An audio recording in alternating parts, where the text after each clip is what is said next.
Hello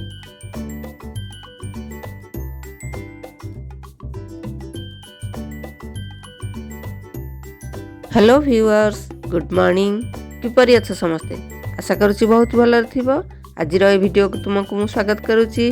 आज भिडियोटी गरिष्ठ साधारण गुणनीयक जहाँ आम ग सागु भाव जानीचे एवं ताकू इंग्लिश रे HCF बा हाईएस्ट कॉमन फैक्टर्स कहा जाए ता उपरे आधारित।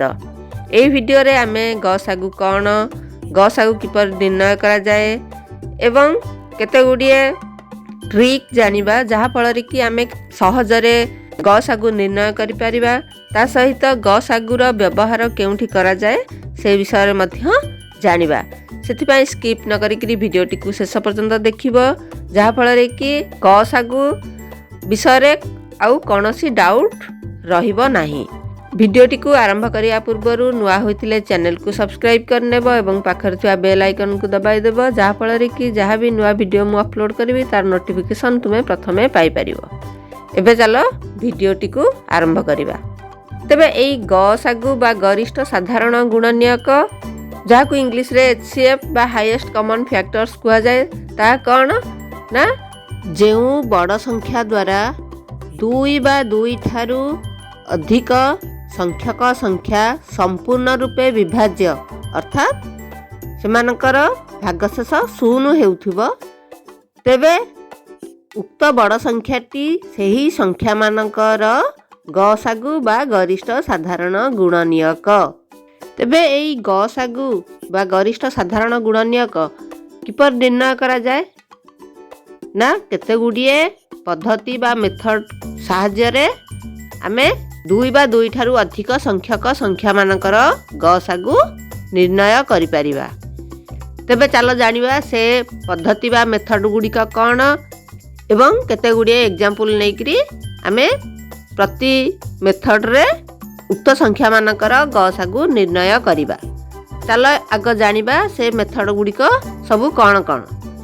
प्रथम हैला गुणनीयक तालिका पद्धति बा लिस्टिंग फैक्टर्स मेथड। द्वितीय मेथडटी हैला मौलिक गुणनीयक पद्धति बा प्राइम फैक्टराइजेशन मेथड। थर्ड मेथडटी होची मौलिक गुणनीयक निर्णय करिया पई जेउ भागक्रिया पद्धति आमे व्यवहार करथाए से पद्धति बा ताकू इंग्लिश रे कहा जाए division method of prime factorisation. एवं चतुर्थ बा फोर्थ मेथडटी हैला यूक्लिडियन एल्गोरिदम बा लॉन्ग डिवीजन मेथड। चलो केते गुड़िए एग्जांपल नेकरी आमे ए चारोटी जाक मेथड रे HCF बा ग सागु निर्णय करिबा। एठारे मु दुईटी संख्या नेछि 12 एवं 16। ए दुईटी जाक संख्यार ग सागु प्रथमे गुणनीयक तालिका पद्धति बा लिस्टिंग फैक्टर्स मेथड रे निर्णय करिबा। तेबे कौन करिबा ना 12 रो गुणनीयक सब लिखि दबा। 12 रो गुणनीयक सब किए किए ना 2 3 4 6 एवं 12 एवं 16 रो गुणनीयक मध्य लिखिबा। 16 रो गुणनीयक किए किए ना 2 4 8 एवं 16। एई 12 एवं 16 रो जे गुणनीयक सब आमे पाइले सेमानक मध्यरे केउ गुड़िक सब साधारण गुणनीयक ना 2 एवं 4। तेबे एई 2 एवं 4 मध्यरे सबठारु बड़ गुणनीयक किए ना हला 4। तेबे एई 4टी हेउची 12 एवं 16 रो गरिष्ठ साधारण गुणनीयक जाकू आमे गुणनीयक तालिका पद्धति रे निर्णय कले। चलो एबे 12 एवं 16 रो ग सागु मौलिक गुणनीयक पद्धति बा प्राइम फैक्टराइजेशन मेथड रे निर्णय करिबा। कौन करिबा ना 12 को तार मौलिक गुणनीयक मानकर गुणफल रे प्रकाश करिबा एवं 16 को मध्य तार मौलिक गुणनीयक मानकर गुणफल रे प्रकाश करिबा।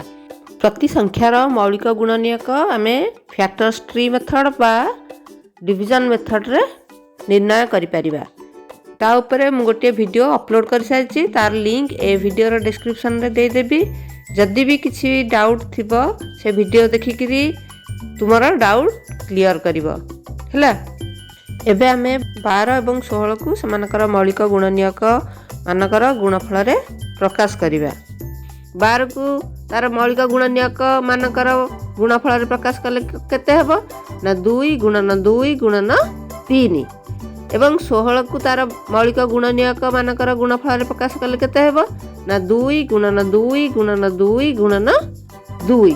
तबे एठी 12 और 16 को जो मौलिक गुणनीयक मानकर गुणफल आम प्रकाश कले सेमानक मध्य केउ केउ मौलिक गुणनीयक गुड़िक समान अछंती ना 12 रे 2टी 2 अच्छी गोटे 3 अच्छी एवं 16 रे 4टी 2 केवल अच्छी 3 नाही से 3 आम नेबा नाही एवं 12 रे थिबा 2टी 2 को केवल नेबा जदियो बा 16 रे 4टी 2 अच्छी किंतु 12 और 16 रे 2टी 2 समान अछंती से केवल 2टी 2 को लेकर आम गुणिबा 2टी 2 को गुणिले केते हला ना 4 ए 4 हला 12 और 16 रो गसागु जहाँ आम मौलिक गुणनीयक पद्धति रे निर्णय कले हला बुझि पारला। एबे चलो आम भाग क्रिया पद्धति साहाय्य जो मौलिक गुणनीयक निर्णय करि पारुचे 2 बा 2 ठारू अधिक संख्या मानकर सेही पद्धति रे 12 और 16 रो गसागु निर्णय करिबा। ताले कौन करिबा ना प्रथमे संख्या 12 और 16 को लिखिदवा गोटे धाड़ी रे एवं 12 और 16 को सबुठारु सान मौलिक संख्या द्वारा भाग करिबा। प्रथमे ताले केउ सान मौलिक संख्या द्वारा उभय 12 और 16 विभाज्य ना 2 द्वारा विभाज्य। ताले 12 को 2 द्वारा भाग कले हला 6 ताकू 12 तळे लिखिबा एवं 16 को 2 द्वारा भाग कले हला 8 ताकू 16 तळे लिखिबा। पुणी 6 एवं 8 उभय 2 द्वारा विभाज्य ताकू पुणी भाग करिबा। एबे आमे उभय 6 एवं 8 को 2 द्वारा भाग करिबा। ताले 6 को 2 द्वारा भाग कले हला 3 एवं 8 को 2 द्वारा भाग कले हला 4 जहाँकि आमे 6 एवं 8 तळे लिखिदबा। एबे जो 3 आउ 4 आमे पाइले से दुईटी जाक संख्या एक व्यक्त अन्य कौनसी साधारण संख्या द्वारा विभाज्य नुह। एठी आमर आमे या परे आउ 3 एवं 4 को कौनसी संख्या द्वारा भाग करि परिबा नाही कारण जेतबेले आमे गसागु निर्णय करूचे जो संख्या मानकर गसागु निर्णय करिया को थिबो हमकु प्रति संख्या जदि गोटिए साधारण गुणनीयक द्वारा भाग हेउथिबे तेबे आमे सेठी सेमानकु भाग करि परिबा। मात्र गसागु निर्णय करिवाकु थिबा संख्या मानक मध्यरु गोटिए भी संख्या जति साधारण गुणनीयक द्वारा भाग न हेबो तेबे सेठारु आमे आउ भाग करि परिबा नाही बा आगुकु बढ़ी परिबा नाही सेठी हमर गसागु निर्णय करिया प्रक्रिया बंद होई जिवो। केवल जो साधारण गुणनीयक मानक द्वारा उक्त संख्या गुड़िक विभाज्य सेही गुणनीयक मानकु गुणिकरी उक्त संख्या मानकर गसागु निर्णय करि परिबा।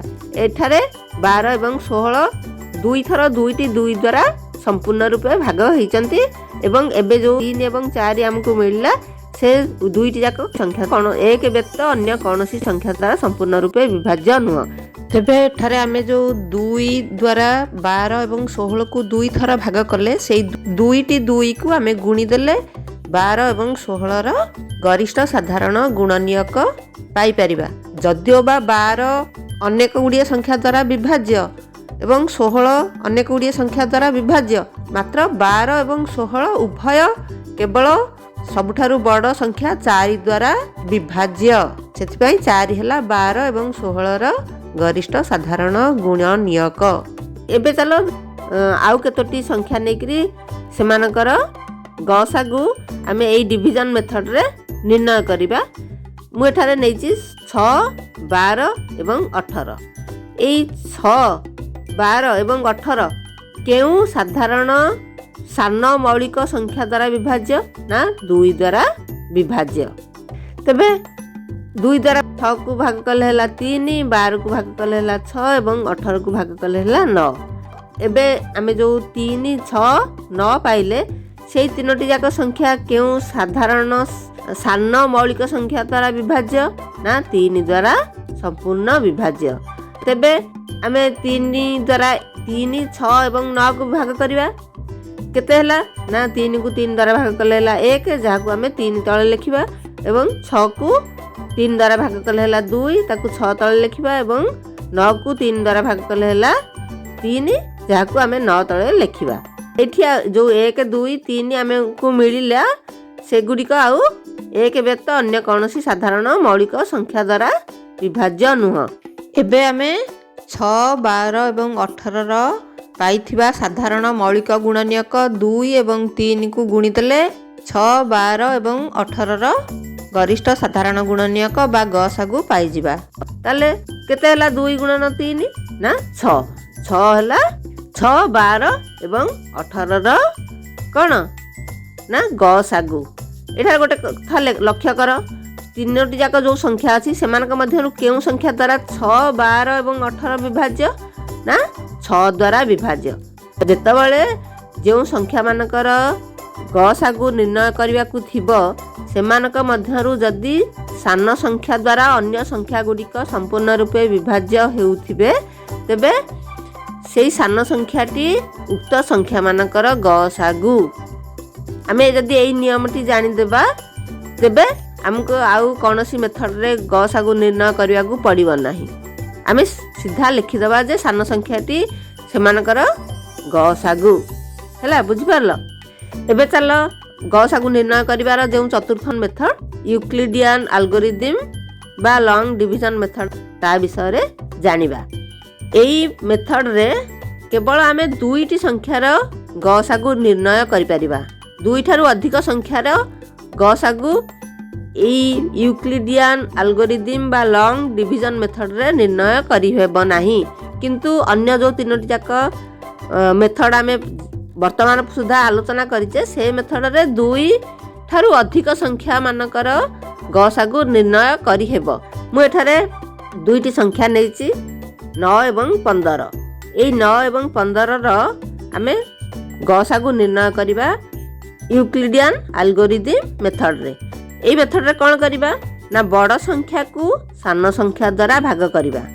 ताले एई 9 एवं 15 मध्य रे बड़ संख्या किए 15 हला बड़ संख्या सान संख्या हला 9। 15 को 9 द्वारा भाग कले 1 भाग फल जगह रे पकेइबा एवं 15 रु 9 वियोग करिबा। वियोग कले केते हला ना 6।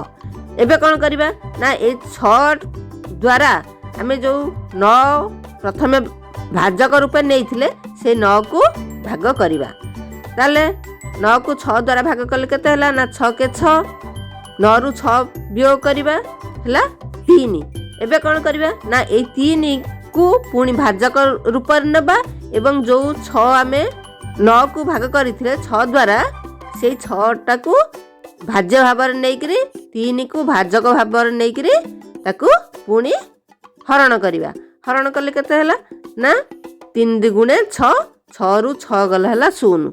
एठी 0 हे गला 0 हला पर्यंत हमके एई भली एई रिपीट करिबाकू पड़िबो। अर्थात जो भाग शेष रहिला ताकू भाजक करदेबा एवं पूर्व भाजक को भाज्य भाव रे नेबा एवं सेई भाग क्रियाटाकू कंटिन्यू करिबा बा जारी रखिबा केतबेल पर्यंत ना शेष रे जतबेले आमे गोटिए 0 पाइबा पर्यंत।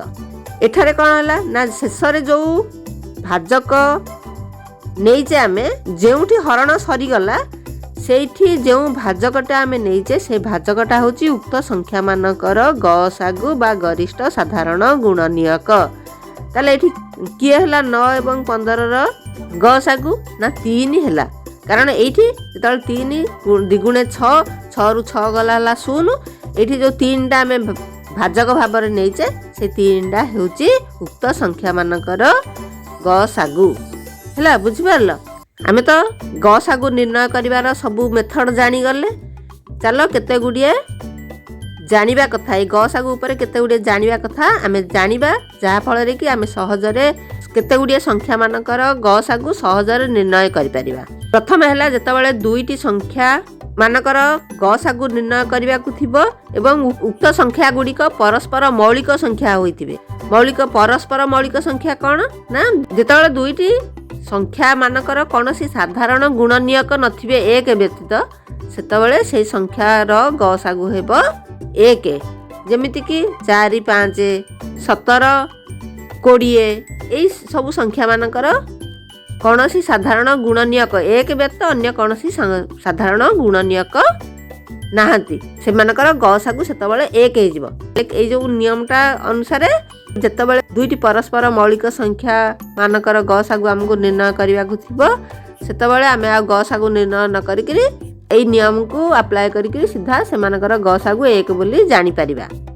ଏବେ ଚାଲ ଆଉ ଗୋଟିଏ ନିୟମ ବିଷୟରେ ଜାଣିବା। ଯେତେବେଳେ ଦୁଇଟି ପାଖାପାଖି ଅଯୁଗ୍ମ ସଂଖ୍ୟା ଯେମିତିକି 3, 5 କି 5, 7 କି 7, 9 ଏଇଗୁଡ଼ିକ ହେଲେ ସବୁ ପାଖାପାଖି ଅଯୁଗ୍ମ ସଂଖ୍ୟା ସେମାନଙ୍କର 1 ହିଁ ହେଉଛି ଗସାଗୁ, କାରଣ 1 ବ୍ୟତୀତ ସେମାନେ ଅନ୍ୟ କୌଣସି ସଂଖ୍ୟା ଦ୍ୱାରା ବିଭାଜ୍ୟ ନୁହଁ।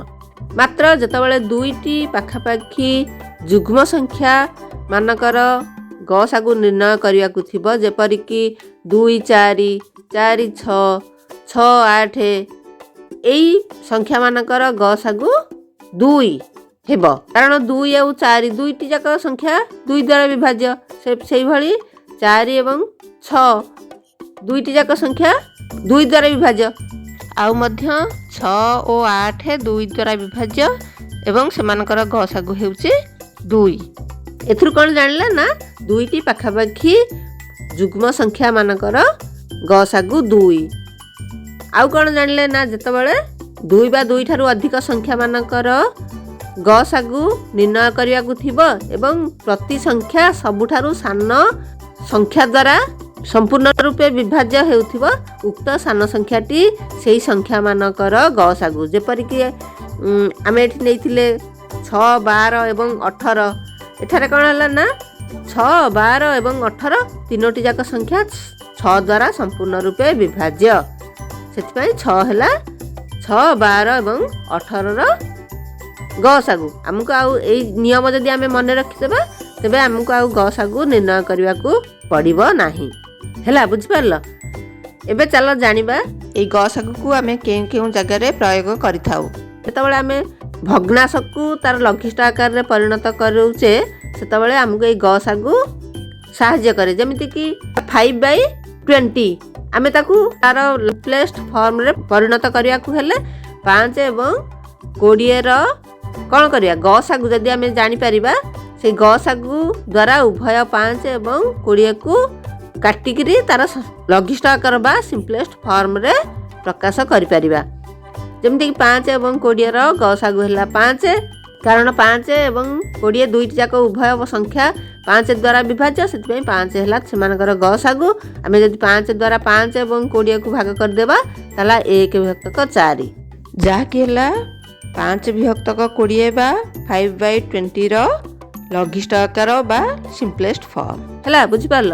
ସେଇଭଳି ଆଉ କେତେ ଗୁଡ଼ିଏ ଗଣିତ କରିବାରେ ଆମକୁ ଏଇ ଗସାଗୁ ସାହାଯ୍ୟ କରିଥାଏ। ଯେପରିକି କେଉଁ ବୃହତ୍ତମ ସଂଖ୍ୟା ଦ୍ୱାରା 22, 44 ଏବଂ 66କୁ ଭାଗ କଲେ ଭାଗଶେଷ ପ୍ରତ୍ୟେକ ସ୍ଥଳେ 0 ରହିବ। ଏଇଭଳି ଗସାଗୁ ଆମକୁ ବିଭିନ୍ନ ଗଣିତ କରିବାରେ ସାହାଯ୍ୟ କରେ।